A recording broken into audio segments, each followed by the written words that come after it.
The gavel slammed down, the echo sharp against the mahogany walls of the Manhattan family court.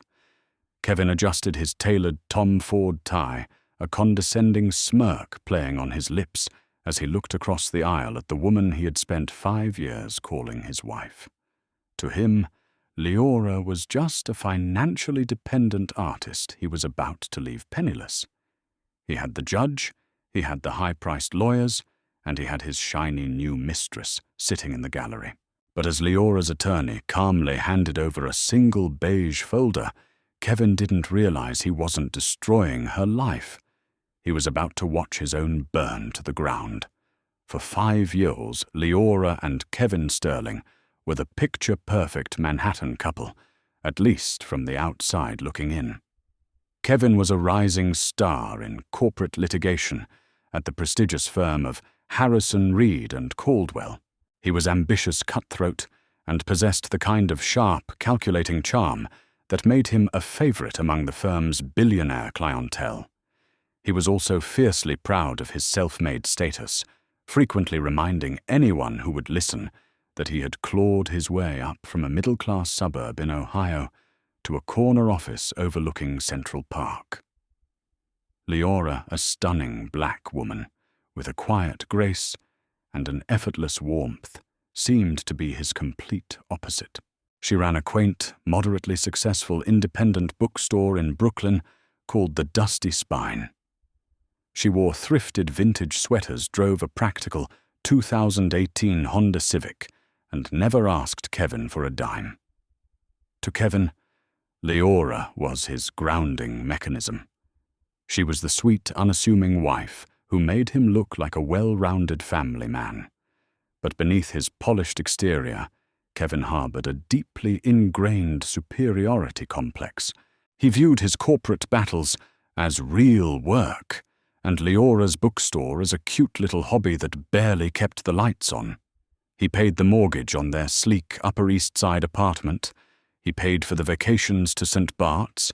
He paid for the dinners at Michelin-starred restaurants. And he never ever let her forget it. What Kevin didn't know, what nobody in New York knew, was that Leora's maiden name was Hayes. Specifically, she was the sole living heir to Arthur Hayes, the notoriously private magnate behind Hayes Global Logistics, a shipping and supply chain empire worth an estimated $4.2 billion. Leora had grown up in the shadow of immense wealth, but also immense tragedy. After her parents died in a private plane crash when she was only 7, her fiercely protective grandfather, Arthur, had raised her on a sprawling, heavily guarded estate in upstate New York. Arthur had taught her everything about ruthless business, but he also taught her a harsh truth. Money attracts vultures, Leora. They will pick your bones clean and tell you they love you while they do it.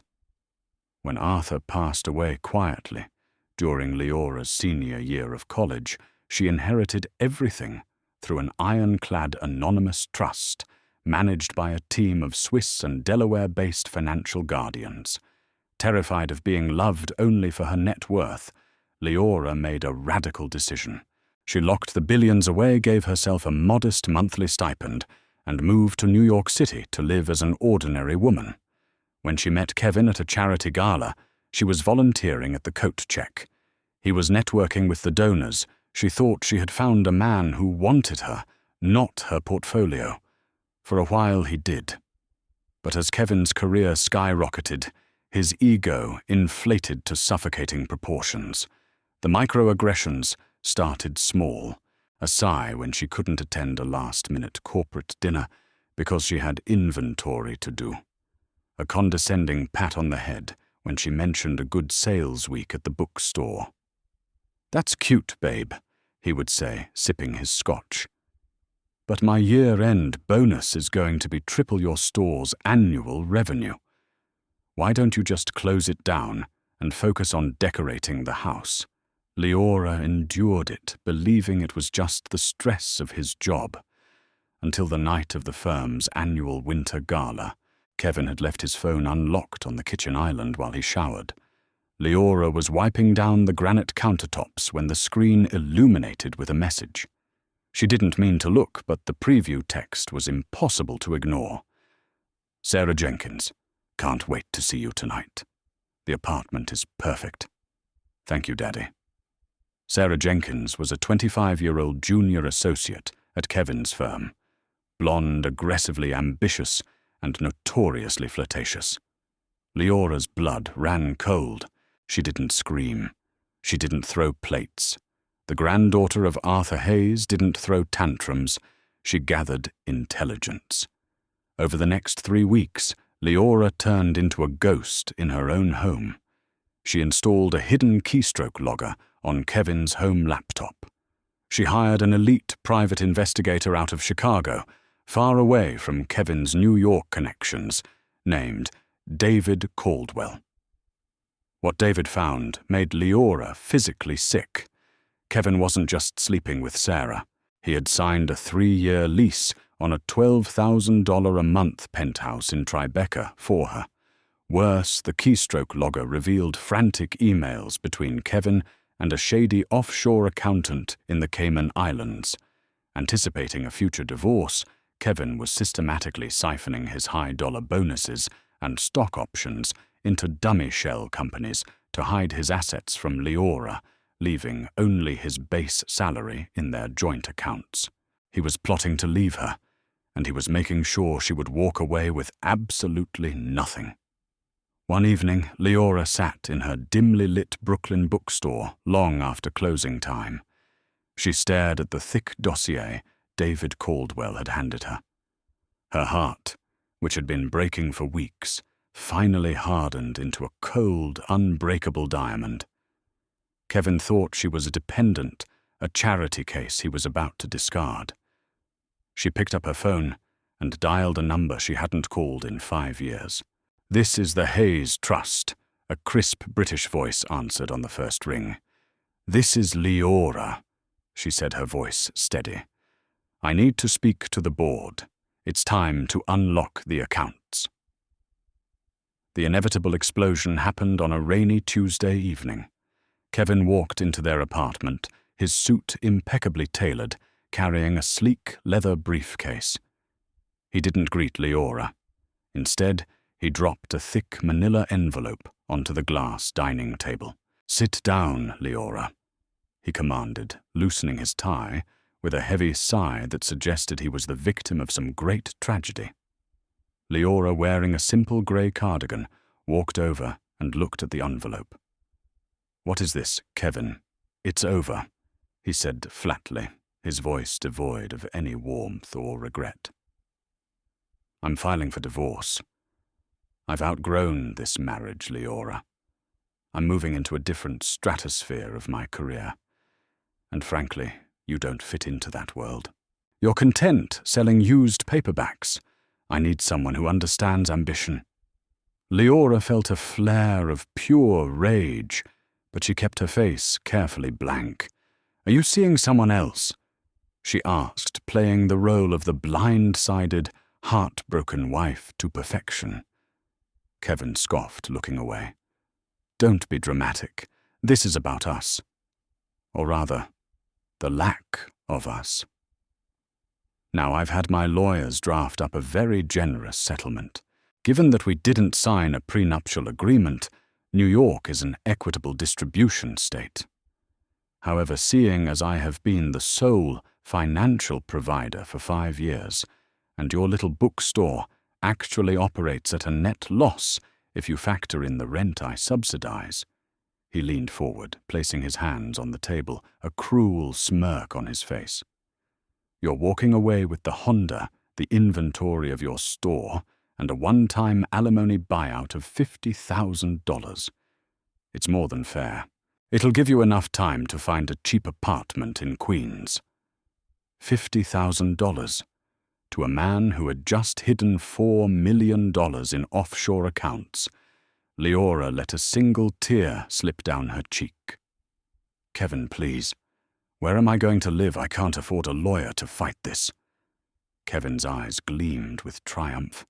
He'd loved the power. He loved seeing her helpless. That's the reality of the real world, Leora. You can't rely on my credit card forever. Sign the papers, take the 50 grand, and let's make this easy. If you try to fight me in court, I promise you, I will drag this out until you are utterly bankrupt. I need a few days to read it over, Leora whispered, clutching the envelope to her chest. Take a week, he said magnanimously, picking up a pre-packed overnight bag he had stashed by the door. I'll be staying at a hotel. Have your things out of here by the end of the month. The moment the heavy oak door clicked shut, Leora's tears stopped instantly. She tossed the envelope onto the table, walked to the kitchen, and poured herself a glass of pristine, sparkling water. The game had officially begun. Over the next few weeks, Kevin flaunted his new life. He was seen at upscale restaurants with Sarah Jenkins on his arm. Sarah, emboldened by Kevin's impending freedom, even had the audacity to walk into the Dusty Spine one afternoon. The bell above the bookstore door chimed, and Leora looked up from the register to see the blonde associate wearing a Chanel tweed jacket that Leora recognized Kevin had bought it on his last business trip to Paris. "Can I help you find something?" Leora asked politely. Sarah smiled, a predatory, pitying look in her eyes. "No, I'm just browsing. Kevin told me this place was quaint. He wasn't kidding. It's very rustic. It has its charm," Leora said, organizing a stack of hardcovers. Sarah leaned over the counter, dropping her voice. "Look, Leora, I know this is hard for you, but Kevin is a shark. He needs to swim in the deep end. You are dragging him down. Take his offer. If you try to embarrass him, he'll destroy you." Leora looked at the young woman, genuinely amazed by the sheer audacity. "Thank you for the advice," Leora said softly. "I'll keep that in mind." Sarah left, strutting out with the confidence of a woman who thought she had just won the lottery. Meanwhile, Leora was assembling her war council. She didn't hire a flashy Manhattan divorce attorney who would immediately raise red flags. Instead, her grandfather's estate managers procured the services of Arthur Penhaligon, a semi-retired, unassuming family lawyer operating out of a dusty office in Staten Island. On paper, Arthur looked like an incompetent public defender. In reality, he was a lethal legal strategist who commanded a $2,000 an hour retainer paid anonymously by the Hayes Trust. The first mediation session was held in a sterile conference room at Kevin's firm.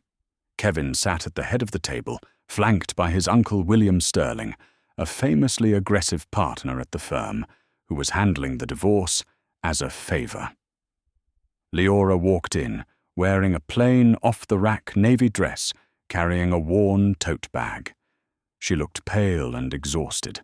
Arthur Penhaligon bumbled in beside her, dropping a stack of disorganized papers onto the table and apologizing for being late because he missed the ferry. Kevin and William exchanged a look of profound amusement. This was going to be a slaughter. "Let's make this quick," William barked, not even bothering to offer Leora a glass of water. "My client is offering $50,000. It's a gift. Your client contributed $0 to the marital estate. She has no claim to his future earnings, his firm partnership, or his investments." Arthur pushed his glasses up his nose. "Well, now hold on, Mr. Sterling. The law requires a full financial disclosure before my client can sign anything." Kevin rolled his eyes. "I provided my W-2s and the joint bank account statements. That's all there is."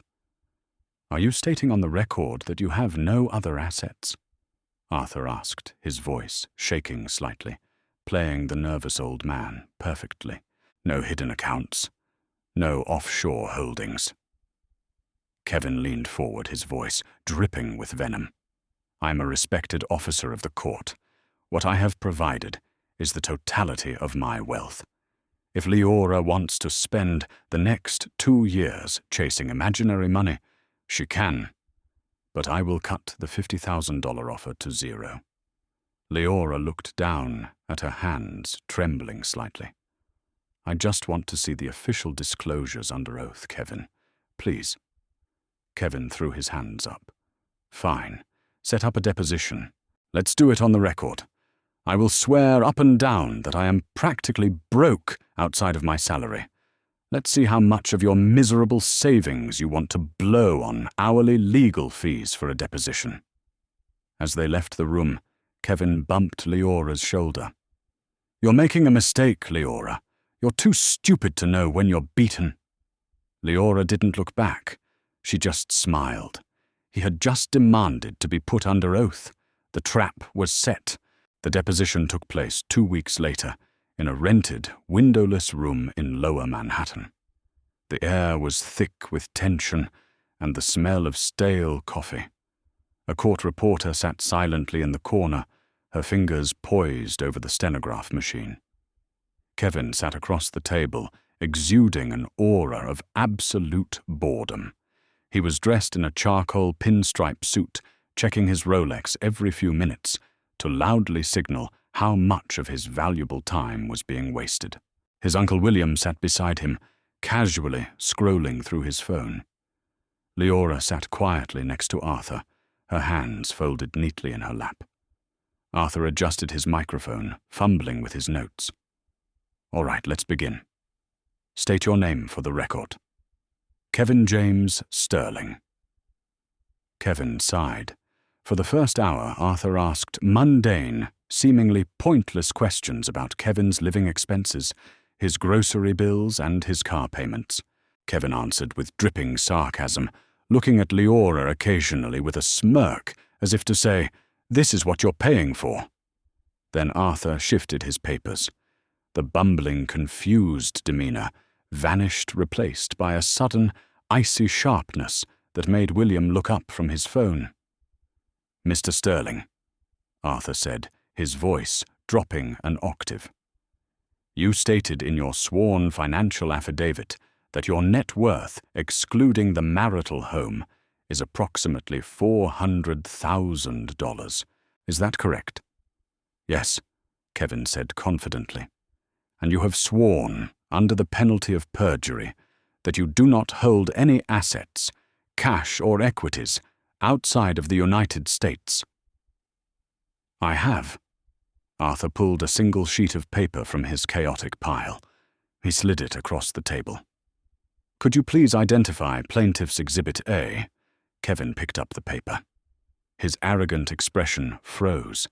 The color drained from his face with terrifying speed, leaving him looking like a wax figure.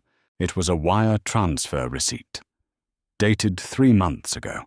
It showed a transfer of $1.2 million from an LLC registered in Delaware directly into a numbered account at the bank of N.T. Butterfield & Son in the Cayman Islands. The authorizing signature at the bottom was unmistakably Kevin's. I don't know what this is," Kevin stammered, his voice suddenly tight. "Really?" Arthur asked mildly. "Because I also have Exhibits B through G, which detail a series of shell companies, Sterling Horizon, LLC, Apex Holdings, and Blue Water Ventures, all created by you in the last 12 months to funnel your firm bonuses and partnership distributions away from the marital estate." William snatched the paper from Kevin's hand. His eyes widened. "Where the hell did you get this?" William demanded, his aggressive bluster failing him. "These are sealed offshore documents. They were subpoenaed legally through international compliance laws." Arthur lied smoothly, though Leora knew her grandfather's fixers had acquired them through much more direct means. "Now, Mr. Sterling, let me ask you again under oath. Do you have hidden assets?" Kevin swallowed hard, looking at Leora. For the first time in 5 years, he didn't look at her with superiority. He looked at her with fear. Leora simply held his gaze, her expression a mask of pure ice. "Don't answer that," William barked. "We're pausing this deposition. My client is taking the fifth on the grounds that these documents have not been authenticated. You can pause it all you want. Counselor, Arthur said, leaning back in his chair.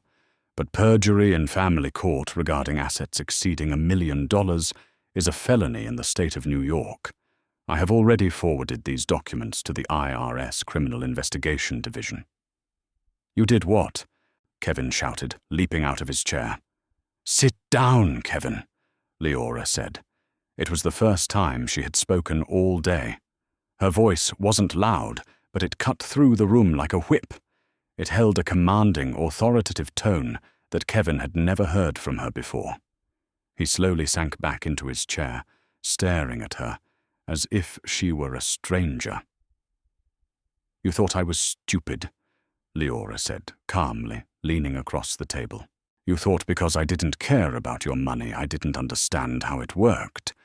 You spent 5 years trying to make me feel small so you could feel big. And then you tried to leave me with nothing while you bought penthouses for your mistress. Leora, please, Kevin hissed, looking nervously at the court reporter. Let's talk about this privately. We can settle. I can offer you $1 million. Cash. Today. $1 million. Leora let out a soft, dark laugh. Kevin, you don't have enough money to buy my forgiveness. Not even close. William slammed his hand on the table. Enough. This deposition is over. We will see you in court in front of Judge Abernathy. Good luck proving the origin of those documents. Abernathy hates fishing expeditions, and you're going to need a hell of a lot more money than you have to fight us in a long trial. I think we'll manage, Arthur said, cheerfully, packing up his briefcase. As they walked out of the building, the storm clouds broke, and rain began to pour over the Manhattan streets. Kevin and William scrambled for a cab, looking stressed and disheveled. Leora stood under the awning, opening a sleek black umbrella. A black Maybach smoothly pulled up to the curb. The tinted window rolled down, revealing David Caldwell, the private investigator in the driver's seat. Everything go well, Ms. Hayes? David asked. Perfectly, Leora said, stepping into the luxurious leather interior. He lied under oath. He's cornered. And the next phase? Leora looked out the window as the car pulled away, watching Kevin getting soaked in the rain as he failed to hail a cab. Now, Leora said softly, we let him take it to trial. We let him invite his mistress. We let him put on his little suit and stand in front of the judge. And then we drop the hammer. The air inside the mahogany-paneled dining room of the Union Club on the Upper East Side was thick with the quiet, expensive murmur of New York's true elite. Leora sat at the head of a long, polished table, a cup of Earl Grey tea resting untouched in front of her. She was no longer wearing the thrifted vintage sweaters that Kevin so openly despised. Today, she wore a sharply tailored, bone-white Alexander McQueen suit, her hair pulled back into a severe, elegant chignon. Flanking her were the 3 senior trustees of the Hayes Trust, including Nathaniel Pierce, a man whose family had been managing the Hayes fortune since the 1920s. The transition has been seamless, Miss Hayes, Nathaniel said, sliding a leather-bound portfolio across the table. Your grandfather's primary holdings, including the controlling shares of Hayes Global Logistics, have been officially unblinded and registered under your direct Social Security number.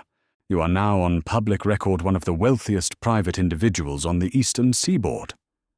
Thank you, Nathaniel, Leora replied, her voice cool and measured.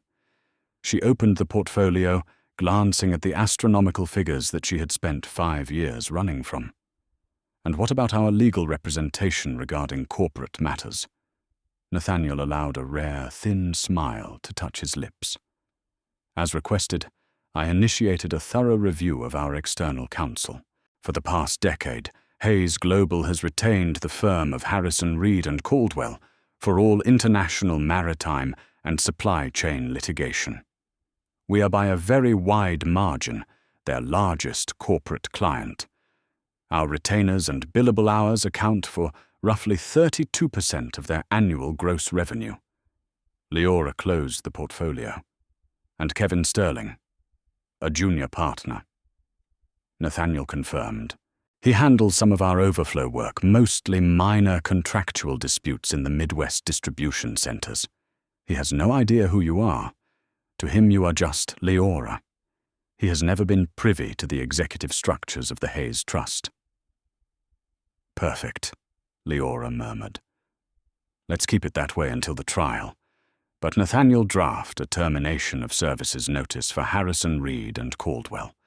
Have it ready to be executed upon my signal. Across town, in the sterile, high-end lobby of the Carlisle Hotel, Kevin Sterling was pacing furiously, barking into his cell phone. His Uncle William was sitting on a velvet sofa, massaging his temples. I don't care what it costs, just find out how she got those wire transfers, Kevin hissed into the phone, ignoring the sideways glances from wealthy tourists. She's a bookstore clerk. She barely knows how to use Excel, let alone navigate Cayman Island banking privacy laws. He ended the call and threw his phone onto the glass coffee table. This is a nightmare, William. If those documents make it into the official court record, Abernathy will refer me to the disciplinary committee. I could lose my license. I could go to federal prison. William sighed, a heavy, exhausted sound. Sit down, Kevin. You're losing your nerve. You're letting a woman who sells paperback romance novels outplay you. She had the exact account numbers, William, and they are completely inadmissible, William said, firmly leaning forward. Listen to me. She obtained those documents illegally. There is no chain of custody. We will file a motion in limine to suppress the financial exhibits on the grounds of unlawful acquisition. Abernathy is a strict constructionist. He hates procedural violations. He will throw the documents out, and without them she has no proof. It becomes a he said, she said, and you are a respected partner at a white shoe law firm. Kevin exhaled, the panic slowly receding, replaced by his familiar, comforting arrogance. You're right. She's bluffing. She probably spent every dime she had left to hire that bumbling idiot Penhaligon just to scare me. Just then, the hotel suite door clicked open, and Sarah Jenkins strolled in, carrying 3 shopping bags from Bergdorf Goodman. She looked around the suite, her nose wrinkling in distaste. I cannot believe we are still living out of a hotel. Kevin, Sarah complained, dropping the bags onto a chair. You promised the Tribeca penthouse would be ready by now. Why is your wife dragging this out? Just crush her already. Kevin forced a smile, walking over to massage Sarah's shoulders. It's just legal red tape, babe. We have the final hearing on Thursday. After that, she's out of my life, and we have the city to ourselves. You better make sure she doesn't get a dime of your bonus, Sarah warned, turning to look at him with a pout. I saw a Cartier bracelet today that would look perfect with my dress for the firm's summer gala. But I need to know we have the cash flow. We have the cash flow, Kevin promised, kissing her forehead. He felt a familiar surge of superiority. He was Kevin Sterling. He controlled the narrative. Leora was just a temporary nuisance, a speed bump on his road to the elite. He would walk into that courtroom, suppress the evidence, and watch her crawl back to Brooklyn with nothing.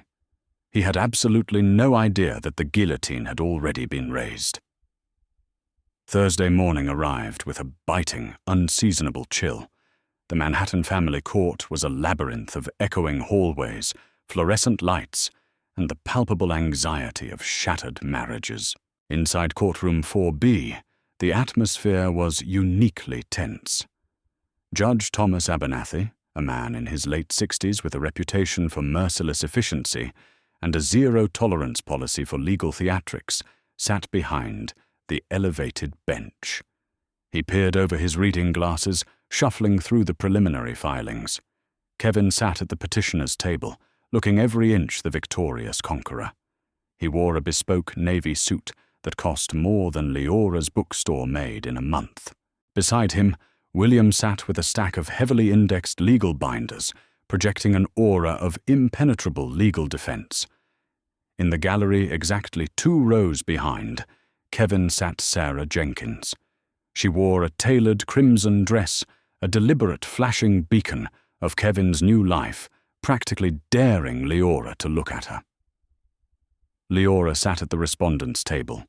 She wore a simple, elegant black dress, entirely unbranded, but cut with a precision that whispered quiet luxury.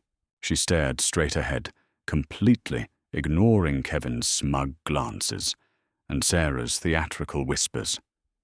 Arthur Penhaligon sat beside her methodically, arranging his pens in a perfectly straight line, his bumbling persona entirely absent today. "All right, let's get this over with," Judge Abernathy rumbled, striking his gavel lightly.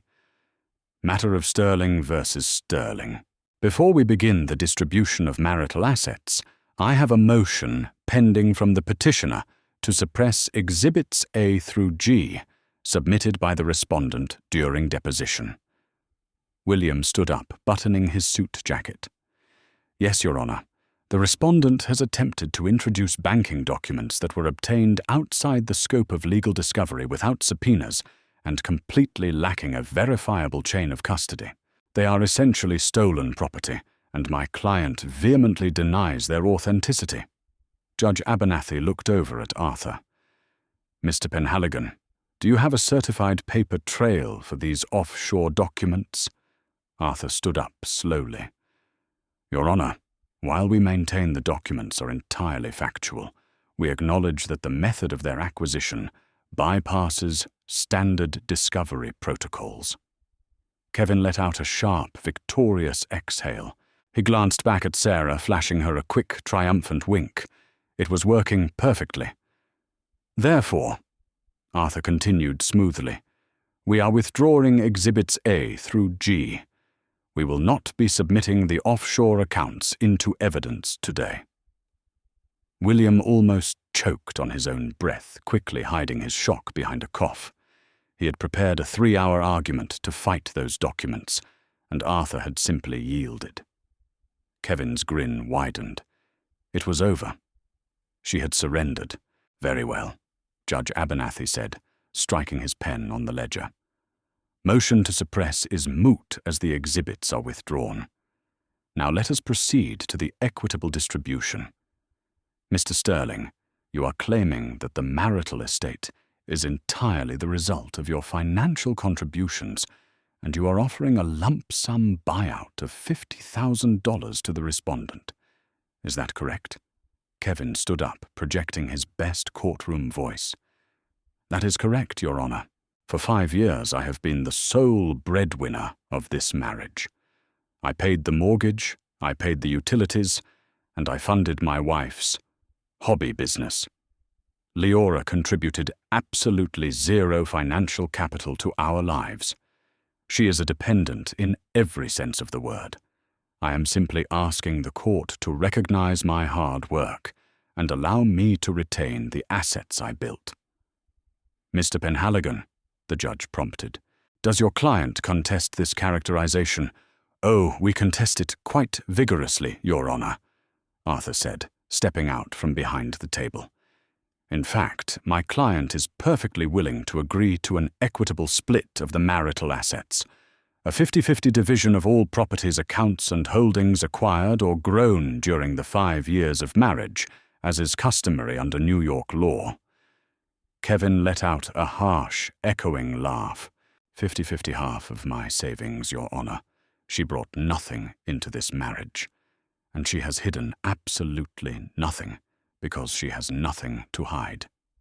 "Is that your final sworn statement, Mr. Sterling?" Arthur asked sharply, turning to face Kevin. "That your wife brought no assets into this marriage?" "Yes," Kevin snapped.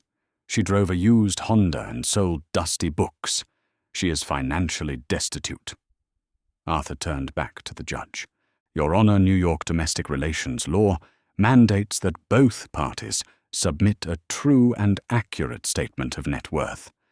Mr. Sterling submitted his, which we will accept at his sworn value of $400,000 since we withdrew the evidence of his fraud. Arthur reached into his briefcase and pulled out a single thick, sealed beige envelope. At this time, we submit the respondent's official, sworn and certified statement of net worth, heavily supported by documentation from her financial trustees. Arthur handed the envelope to the bailiff, who walked it up to the bench. Your Honor.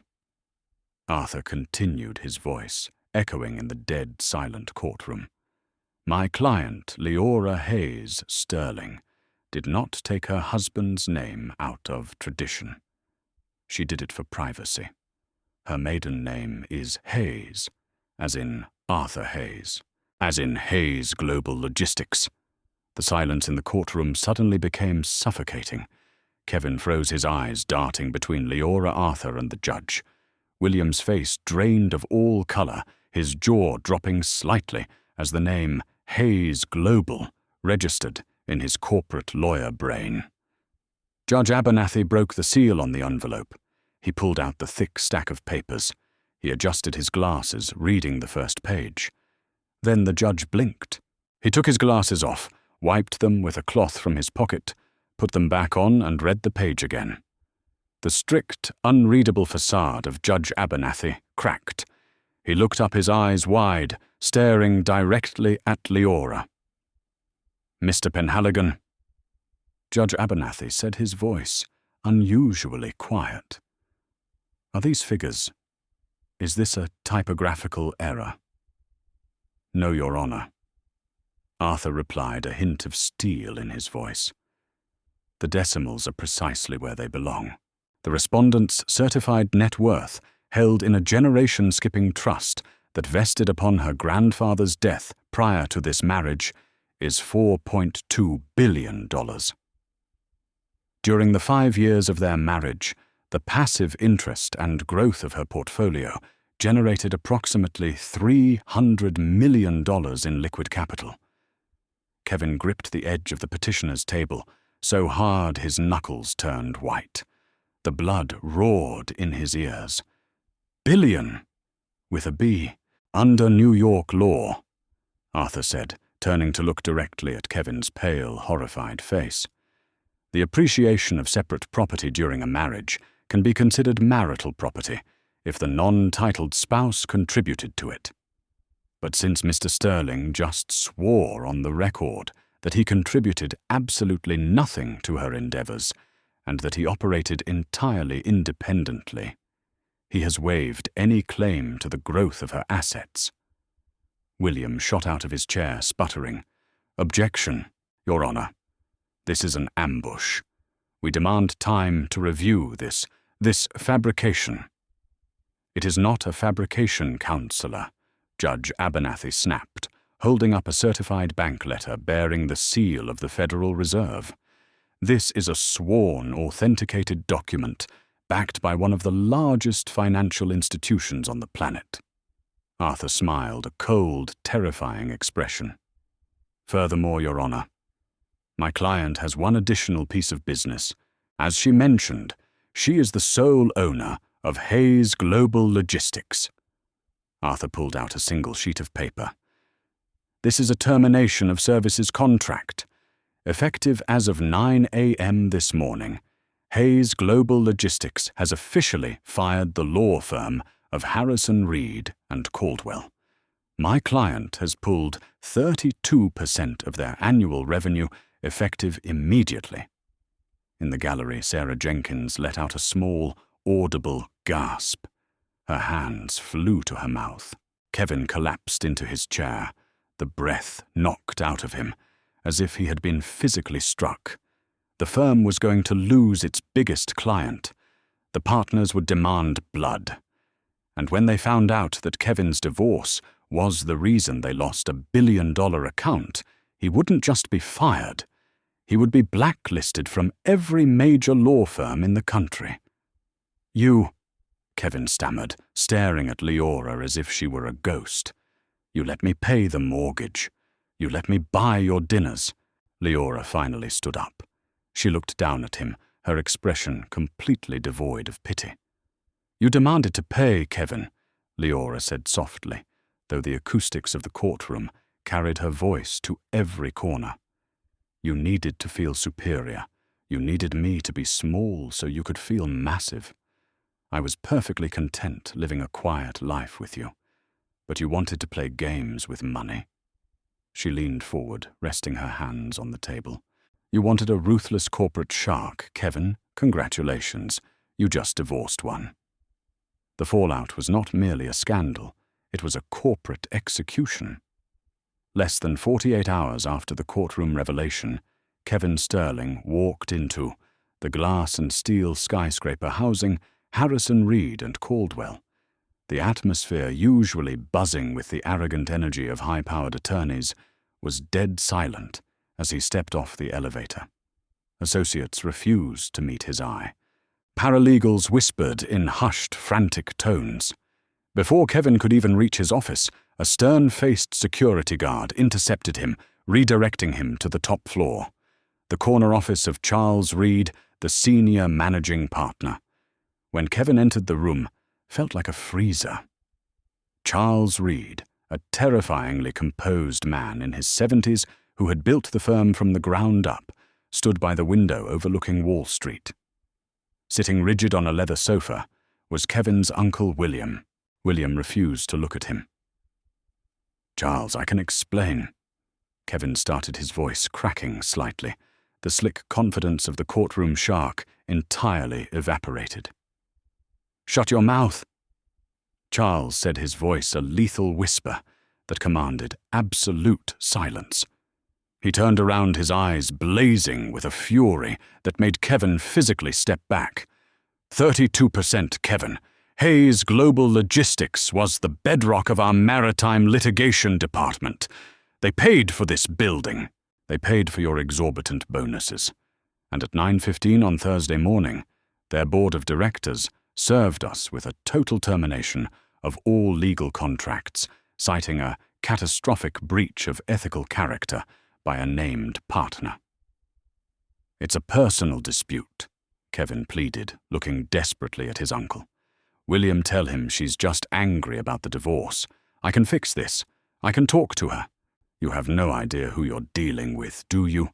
Charles spat, tossing a thick dossier onto his mahogany desk. "That woman isn't just a scorned wife. She is the principal shot caller for a $4 billion supply chain empire. And you treated her like an incompetent dependent. William has already briefed me on the perjury trap you walked into."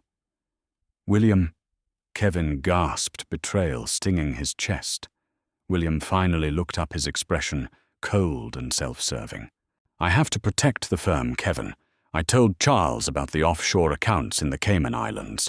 The ones you explicitly swore under oath didn't exist. You threw me under the bus. You built the bus and laid down in front of it," William barked.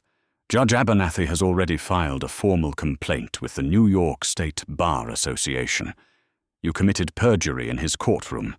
You hid over $1 million. If we don't sever ties with you immediately, the entire firm will be subjected to an SEC and IRS audit." Charles Reed hit a button on his intercom. "Security, please escort Mr. Sterling to the lobby. His personal belongings will be mailed to him." He looked back at Kevin with utter disgust. "You are stripped of your partnership. Your equity is forfeit to cover the incoming malpractice lawsuits, and you are officially terminated. Get out of my firm." Panic, raw and suffocating, seized Kevin. He stumbled out of the building into the glaring Manhattan sun, his mind racing. He was fired. He was facing disbarment. But he still had the offshore money, the $1.2 million he had stashed at the bank of N.T. Butterfield and Son. It was enough to flee to start over in Florida or maybe Europe. He pulled out his phone and frantically dialed his offshore broker.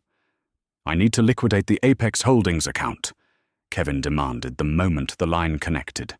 "Wire it to my secondary domestic account immediately." There was a long pause on the other end. "Mr. Sterling, we cannot do that." "What do you mean you can't? It's my money." "Sir, your assets have been frozen. the broker said nervously.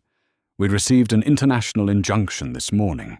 The IRS Criminal Investigation Division has flagged the account for tax evasion and fraudulent concealment of marital assets. If you attempt to access those funds, it will trigger an immediate federal arrest warrant." Arthur Penhaligon hadn't just threatened him in the deposition. He had actually pulled the trigger. Leora had trapped him perfectly. Because Kevin had sworn to the judge he didn't have the money, he couldn't legally claim it now without confessing to a felony. The millions he had stolen from his own marriage were locked away, untouchable, rotting in the Caribbean, while he stood on the sidewalk with nothing but his final paycheck. Desperate, Kevin hailed a cab to the $12,000 a month Tribeca penthouse he had rented for his mistress. He needed a safe haven. He needed Sarah to tell him they would figure it out. He burst through the double doors of the penthouse, only to find the living room half empty. Sarah Jenkins was fiercely zipping up a Louis Vuitton suitcase, 3 matching bags already stacked by the elevator. "Sarah, what are you doing?" Kevin breathed, his tie undone, his hair a mess. Sarah looked up, freezing for a second, before a cold, calculating mask slipped over her face. She looked at Kevin, not with love, but with the ruthless appraisal of a bad investment. "I heard what happened at the firm. Kevin," she said, her voice devoid of any warmth.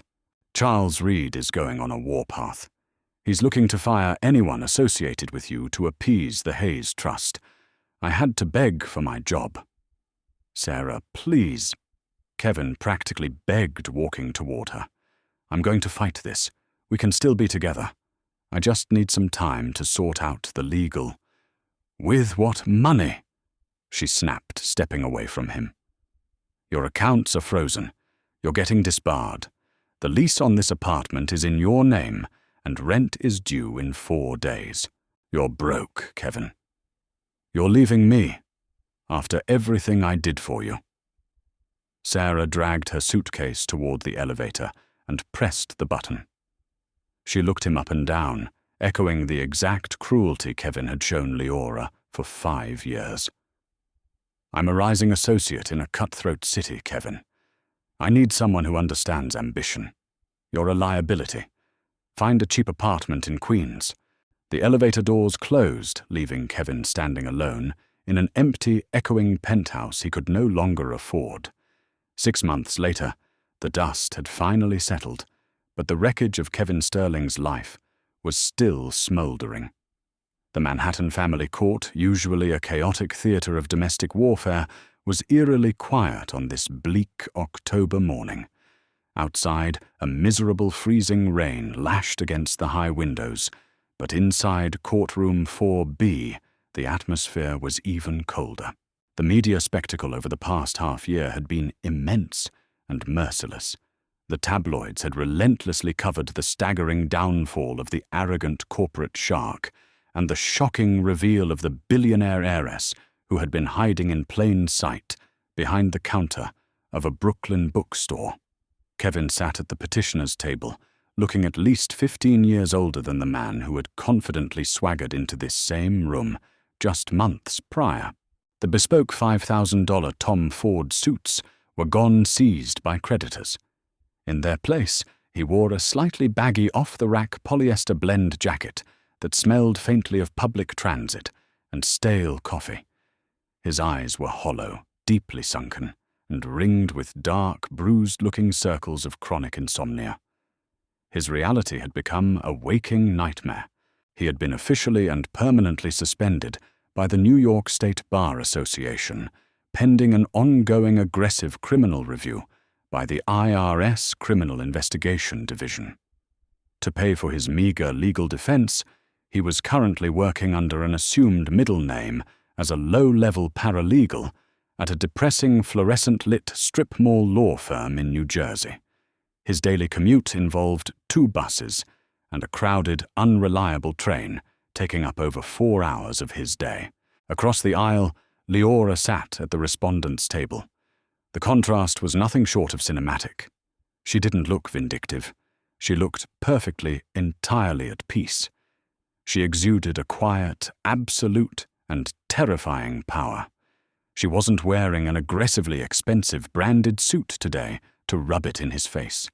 Instead, she wore a beautiful, effortlessly flowing emerald green dress that perfectly complemented her rich, dark skin. A single flawless diamond rested at her collarbone. She didn't look at Kevin. To her, he was already a ghost. "We are here to execute the final divorce decree for the matter of Sterling versus Sterling." Judge Abernathy announced his voice, cutting through the heavy silence as he signed the final pages of the massive, daunting binder in front of him. The judge paused, adjusting his glasses. He looked down at Kevin. There was no judicial neutrality in his eyes. There was only a mixture of profound pity and lingering, absolute disdain. As per the terms finalized by the mediators, and considering the respondent's explicit waiver of all alimony claims, as well as the petitioner's legally binding forfeiture of any claims regarding the assets of the Hayes Trust. Judge Abernathy cleared his throat, leaning forward. The marital assets will be distributed exactly as Mr. Sterling initially proposed in his own settlement offer prior to the commencement of this trial. Kevin closed his eyes, his shoulders slumping, as if a physical weight were pressing him into the floorboards. Mr. Sterling will receive a one-time final lump sum payment of $50,000. The judge read aloud the words, sounding comically tragic in the echoing room. Furthermore, as the sole signatory, Mr. Sterling will personally assume all outstanding debts, early termination fees, and arrears associated with the Tribeca penthouse lease, amounting to roughly $140,000. He is also solely liable for all upcoming IRS penalties regarding the previously undisclosed Cayman accounts. Judge Abernathy closed the binder with a heavy, definitive thud. "Ms. Hayes, is there anything else you wish to address before we adjourn?" Leora slowly stood up. The rustle of her dress seemed exceptionally loud. She reached into her sleek, unbranded designer handbag and pulled out a small metallic object. Without saying a word to the judge, she walked gracefully across the aisle. Kevin's breath hitched as she approached. He looked up at her, a pathetic, broken look in his eyes, silently begging for some microscopic shred of the mercy he had never shown her. Leora stopped at the petitioner's table. She extended her hand and placed the object gently on the scratched wood directly in front of Kevin. It was a set of car keys attached to a worn, familiar keychain. "You offered me the 2018 Honda Civic, Kevin," Leora said softly. Her voice didn't carry an ounce of anger, which somehow made it hurt infinitely more. It was the tone of a woman speaking to a stranger she barely recognized. "I decided to upgrade. I don't need it anymore. The title is in your name now. It's fully paid off. The oil was just changed, and it gets fantastic gas mileage for your new commute to New Jersey." Kevin stared down at the keys. His jaw clenched so hard his teeth ached, and hot, humiliating tears of pure, unadulterated regret stung the corners of his eyes. He couldn't speak. His throat was completely closed. The silence in the courtroom was absolute and suffocating. He had lost everything simply because he couldn't stop grasping for more. He had held a winning hand, a faithful, loving, brilliant wife who secretly possessed unfathomable wealth and power, and he had gleefully burned it to the ground to feed a fragile ego. "You didn't outgrow me, Kevin," Leora whispered, leaning down just slightly, so that only he could hear her final words over the hum of the courtroom's ventilation system. "You just never realized how tall I was standing. Goodbye." Leora didn't wait for a response. She turned and walked down the center aisle of the courtroom, her heels clicking rhythmically against the marble floor. As the heavy wooden double doors swung open, the oppressive silence of the courtroom was instantly shattered by the deafening roar of the outside world. The flashes of 36 paparazzi cameras immediately illuminated the dim hallway, looking like a barrage of strobe lights. David Caldwell, her former private investigator, who had since been aggressively promoted to her head of global personal security, stepped forward instantly. Flanked by two massive men in dark suits, David expertly cleared a wide path through the thrashing, desperate throng of reporters. Ms. Hayes, a word for the Wall Street Journal. A seasoned reporter shouted over the chaotic din, shoving a microphone forward. What are your immediate plans now that you've officially unblinded your assets and taken over the board of Hayes Global? Leora paused at the top of the grand courthouse steps. The New York sun had finally broken through the miserable grey clouds, catching her profile and casting her in a golden, victorious, almost regal light. She looked out over the sea of cameras, completely unbothered by the chaos. My grandfather built an international empire on shipping logistics and supply chain dominance. Leora said clearly, her voice projecting with a practiced CEO-level command that instantly silenced the shouting reporters. But my personal passion has always been, and will always remain, literature and community enrichment. Effective today, I am stepping into my role as chairwoman of the Hayes Trust. But I am also launching the Hayes Literacy Foundation. She paused, letting the cameras flash rapidly. The foundation is endowed with an initial immediate funding of $500 million. Our flagship headquarters will not be in a corporate skyscraper in Manhattan. It will be located in Brooklyn at the newly expanded block-wide site of the Dusty Spine. She smiled then, a genuine, luminous and brilliantly sharp expression that promised she was just getting started. We're going to make absolutely certain, Leora concluded, her voice ringing out over the courthouse plaza, that no one in this city is ever underestimated just because they're caught holding a book. Without taking another question, she descended the massive stone steps and slipped effortlessly into the back of a waiting armored black Maybach. The heavy bulletproof door closed with a solid, impossibly expensive thud, instantly shutting out the deafening noise of the press, the city, and the memory of the broken man she had left sitting in the shadows.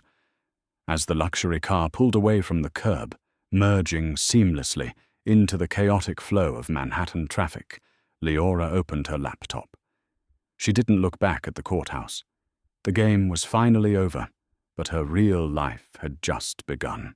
The courtroom drama of Leora and Kevin Sterling is a masterclass in the lethal consequences of arrogance and greed. Kevin had the ultimate prize, a devoted, brilliant wife who brought him grounding and stability, but his relentless ego and superiority complex blinded him to the gold mine standing right in front of him. In his attempt to leave her with nothing, he triggered an avalanche that stripped him of his career, his mistress, and his dignity. Leora didn't just survive his betrayal, she weaponized his own legal traps against him, proving that quiet grace should never be mistaken for weakness. Money might attract vultures, but as Leora showed the world, a true queen knows exactly how to clip their wings. If this story of billionaire revenge had your jaw on the floor, smash that like button, share this video with someone who loves a brilliant plot twist, and make sure to subscribe for more unbelievable real-life drama. Tell us in the comments, what would you have done with the $4.2 billion? See you in the next video.